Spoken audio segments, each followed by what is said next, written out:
31 August 2025 रोजी सकाळी 9:30 वाजण्याच्या सुमारास एरंडोली येथे राहणाऱ्या दाम्पत्यास मुलं होण्याचं औषध देतो असं सांगून देवाराच्या खोलीत बसवून फिर्यादीच्या पत्नीस तिच्या अंगावरील सोना चांदीचे दागिने ब्लाउज पीसवर ठेवून 20 मिनिटं जागेवरून उठायचं नाही, तसेच कोणासोबत बोलायचं नाही तोपर्यंत आरोपीने त्याच्याकडील 4 चाकी वाहनातून मंदिरात जाऊन येतो असं सांगून सदरचा दागिने पितळी हंड्यात ठेवून घेऊन निघून गेला होता।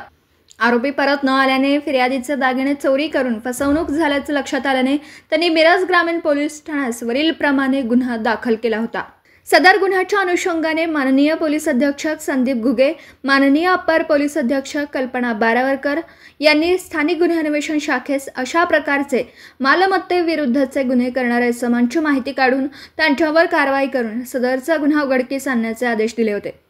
सदर आदेशाप्रमाणे पोलीस निरीक्षक सतीश शिंदे, स्थानिक गुन्हे अन्वेषण शाखा यांनी स्थानिक गुन्हे अन्वेषण शाखेकडील सहाय्यक पोलीस निरीक्षक पंकज पवार व स्टाफ यांचा एक पथक तयार करून मालमत्तेचे चोरीचे गुन्हे करणाऱ्या संशयित इसमांची माहिती काढून त्यांच्यावर कारवाई करण्याकरिता आदेशित केलं होतं। त्या अनुषंगाने सहाय्यक पोलीस निरीक्षक पंकज पवार यांच्या पथकामधील पोलीस हेड कॉन्स्टेबल सागर लवटे यांना त्यांच्या बातमीदाराकडून बातमी मिळाली।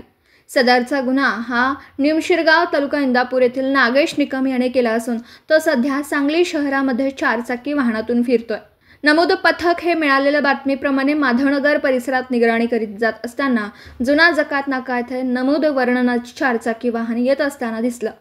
त्याच्या बातमीप्रमाणे संशय आल्याने सहाय्यक पोलीस निरीक्षक पंकज पवार व पथकाने सदर वाहनास थांबवून वाहन चालकास पळून जाण्याची संधी न देता त्यास ताब्यात घेऊन सहाय्यक पोलीस निरीक्षक पंकज पवार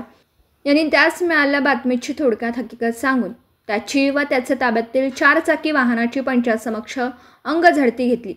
सदर 4 चाकी वाहनाच्या डिक्कीमध्ये पितळेचा हंडा मिळून आलाय, तसेच चालकाचे शेजारी असलेले गिअरचे समोरील बाजूस कापडामध्ये बांधून ठेवलेले सोन्या चांदीचे वरील वर्णनाचे दागिने मिळून आले।